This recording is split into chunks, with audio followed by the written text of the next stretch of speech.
Welcome to JVR spoken English. ఈరోజు మనం past టెన్స్లో questions గురించి తెలుసుకుందాం.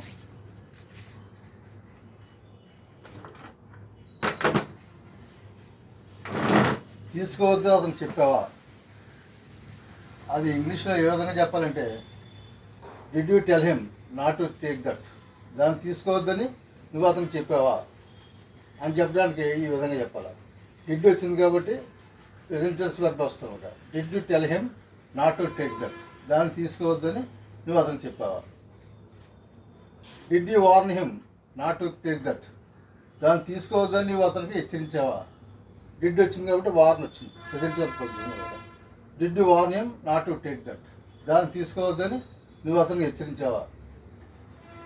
Did you request him not to take that, దాన్ని తీసుకోవద్దని అతను కోరావా.